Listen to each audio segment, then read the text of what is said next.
ಇವತ್ತು ಅಂಬೇಡ್ಕರ್ ರಚನೆ ಮಾಡಿರತಕ್ಕಂಥ ಸಂವಿಧಾನವನ್ನ ಎತ್ತಿಡಿಯುವಂತ ಕೆಲಸ ಸರ್ಕಾರ ಮಾಡಬೇಕು. ಅದನ್ನ ಮಾಡ್ತಾ ಇಲ್ಲ. ಅದ್ರ ಬಗ್ಗೆ ಪ್ರಶ್ನೆ ಮಾಡ್ತಾ ಇದೀವಿ. ಅದಕ್ಕೆ ಈ ತರ ಮಾತಾಡೋದು ಎಷ್ಟು ಮಾತ್ರ ಸರಿ ಹೇಳ್ಬೇಕಲ್ಲ. ಅದು ನನಗೆ ಬಹಳ ನೋವಿದೆ. ಇವತ್ತು ಬಹಳಷ್ಟು ಪ್ರಶ್ನೆಗಳಿಗೆ ಉತ್ತರ ಬರಲ್ಲ. ಉತ್ತರ ಬಂದ್ರೆ ಸರಿಯಾದ ರೀತಿಯಲ್ಲಿ ಉತ್ತರ ಕೊಡೋದು ಇಲ್ಲ. ಈ ತರ ಬೇರೆ ಬೇರೆ ರೀತಿಯಲ್ಲಿ ಜಾತಿ ಬಣ್ಣ ಕಟ್ಟೋದು, ಬೇರೆ ರೀತಿಯಲ್ಲಿ ಉಡಾಫಿ ಉತ್ತರ ಕೊಡೋದು, ಇದು ಎಷ್ಟು ಮಾತ್ರ ಸರಿ ಅನ್ನೋದನ್ನ ಜನ ಪ್ರಶ್ನೆ ಮಾಡ್ತಾ ಇದ್ದಾರೆ.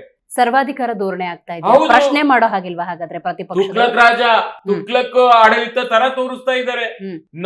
ನಾವು ಉತ್ತರ ಕೊಡೋದಕ್ ಬದಲಾಗಿ ಈ ತರ ಡೈವರ್ಷನ್ ಮಾಡ್ಬಿಡ್ತಾರೆ. ಅದಕ್ಕೆ ಉತ್ತರ ಕೊಡ್ಲಿಲ್ಲ. ಕೊನೆಗೆ ಇಷ್ಟವರೆಗೂ ಉತ್ತರ ಬಂದಿಲ್ಲ. ಇವತ್ತು ಅಜೆಂಡಾದಲ್ಲಿ ಅದು ಕಂಟಿನ್ಯೂ ಆಗಿಲ್ಲ. ನಿನ್ನೆ ಬಂತು, ಇವತ್ತು ಬರ್ಲೇ ಇಲ್ಲ.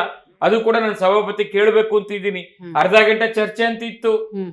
ಶುಕ್ರವಾರ ಚರ್ಚೆ ಆಯ್ತು, ಶನಿವಾರ ಇಲ್ಲ, ಭಾನುವಾರ ಇಲ್ಲ. ನಿನ್ನೆ ಬಂತು, ಮೊನ್ನೆ ಬಂತು ಅಜೆಂಡಾದಲ್ಲಿ. ಅದು ಸಬ್ಜೆಕ್ಟ್ ತಗೊಳಕ್ ಆಗಿಲ್ಲ. ಇವತ್ತು ಕಂಟಿನ್ಯೂ ಬಂದಿದ್ರೆ ನಾನು ಕೇಳಬೇಕು ಅಂತಿದ್ದೆ. ಇವತ್ತು ಬರ್ಲೇ ಇಲ್ಲ, ಮೊಟಗೊಳಿಸಿದ್ದಾರೆ. ಅದು ಯಾವ ಆಧಾರದ ಮೇಲೆ ತೆಗೆದ್ರೆ ಅದು ನನ್ಗೆ ಗೊತ್ತಿಲ್ಲ.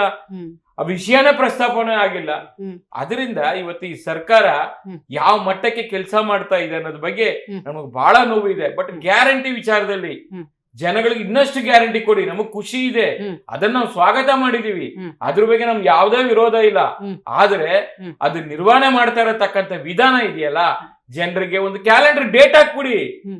ಈ ತಿಂಗಳಲ್ಲಿ 5ನೇ ತಾರೀಕು ಕೊಡ್ತೀವಿ, 10ನೇ ತಾರೀಕು ಕೊಡ್ತೀವಿ, 20ನೇ ತಾರೀಕು ಕೊಡ್ತೀವಿ ಅಂತ ಒಂದು ನಿಗದಿಪಡಿಸಿ ಆ ಡೇಟ್ ಸರಿಯಾಗಿ ಕೊಡಿ.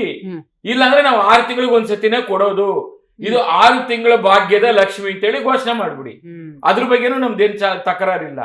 ಇದನ್ನ ಮಾಡ್ಬೇಕು ಸರ್ಕಾರ. ಹೆಣ್ಮಕ್ಳು ಬಹಳ ಜನ ಇವತ್ತು ನೊಂದಿದ್ದಾರೆ.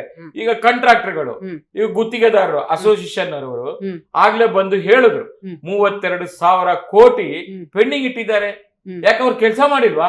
ಅವ್ರಿಗೆ ಯಾಕೆ ದುಡ್ಡು ಹಣ ರಿಲೀಸ್ ಮಾಡ್ತಾ ಇಲ್ಲ ಸರ್ಕಾರ? ಇವತ್ತು ಎಲ್ಲಾ ಭಾಗ್ಯವನ್ನು ಕೊಟ್ಟಿದ್ರಿ. ಅನ್ನ ಭಾಗ್ಯ ಅಂದ್ರಿ, ಶಾದಿ ಭಾಗ್ಯ ಅಂದ್ರಿ, ಮತ್ತೊಂದು ಭಾಗ್ಯ ಅಂದ್ರಿ. ಈಗ ಈ ಒಂದು ಗುತ್ತಿಗೆದಾರರ ಕಾಂಟ್ರಾಕ್ಟರ್ಸ್ ಇವತ್ತು ಆತ್ಮಹತ್ಯೆ ಮಾಡ್ಕೋತೀವಿ ಅಂತ ಹೇಳ್ತಾ ಇದ್ದಾರೆ. ಅವ್ರಿಗೆ ಸರ್ಕಾರ ಆತ್ಮಹತ್ಯೆ ಭಾಗ್ಯವನ್ನು ಕೂಡ ಕೊಡುವಂತ ಕೆಲಸ ಮಾಡ್ತಾ ಇದೆ ಅಂತ ಹೇಳ್ಬೇಕಲ್ಲ. ಅದನ್ನೇ ನಾನು ಮುಖ್ಯಮಂತ್ರಿ ಕೂಡ ಪ್ರಶ್ನೆ ಮಾಡಿದ್ದೀನಿ, ಯಾಕೆ ಈ ತರ ಮಾಡ್ತಾ ಇದ್ದೀರಿ? ಇವತ್ತು ಹಾಲು ಉತ್ಪಾದಕರು ಅವರಿಗೆ ಸಬ್ಸಿಡಿನ ಕೊಡ್ಬೇಕು, ಇನ್ನೂ ಕೊಟ್ಟಿಲ್ಲ. ಅದ್ರ ಬಗ್ಗೆ ಒಂದು ಡೇಟ್ ಫಿಕ್ಸ್ ಮಾಡಿಲ್ಲ. ಕೊಡ್ತೀವಿ ಕೊಡ್ತೀವಿ ಕೊಡ್ತೀವಿ, ಯಾವ್ದು ಕೂಡ ನಿಖರವಾದ ಉತ್ತರ ಬರಲ್ಲ. ಇದು ನಮ್ಗೆ ಬಹಳ ಬೇಸರ ಇದೆ. ಜನರ ಸಮಸ್ಯೆ ಕೇಳಕ್ ಹೋದ್ರೆ ಉತ್ತರ ಈ ತರ ಬರ್ತದೆ. ಅದಕ್ಕೋಸ್ಕರ ನಾವು ಅಧಿವೇಶನಕ್ಕೆ ಬರ್ಬೇಕಾ? ಕೋಟ್ಯಾಂತರ ರೂಪಾಯಿ ಖರ್ಚಾಗ್ತಾ ಇದೆ ಪ್ರತಿದಿನ. ಏನಕ್ಕೆ ನಾವು ಪ್ರಶ್ನೆ ಮಾಡ್ಬೇಕು? ನಾವು ಕೇಳಿರತಕ್ಕಂತ 350 ಪ್ರಶ್ನೆಯಲ್ಲಿ ಕೇವಲ 130 ಪ್ರಶ್ನೆಗೆ ಮಾತ್ರ ಉತ್ತರ ಬಂದಿದೆ. 50% ಮೇಲೆ ಉತ್ತರನೇ ಬರ್ತಾ ಇಲ್ಲ. ಕೊಡ್ತೀವಿ ಕೊಡ್ತೀವಿ ಅಂತಾರೆ, ಕೊಡಲ್ಲ. ಜಿ ಕನ್ನಡ ನ್ಯೂಸ್ ಈಗ ನಿಮ್ಮ ಮನೆಯಲ್ಲೇ ನೋಡಿ. ಎಲ್ಲ ಕೇಬಲ್ಗಳಲ್ಲಿ ಈಗ ಲಭ್ಯ.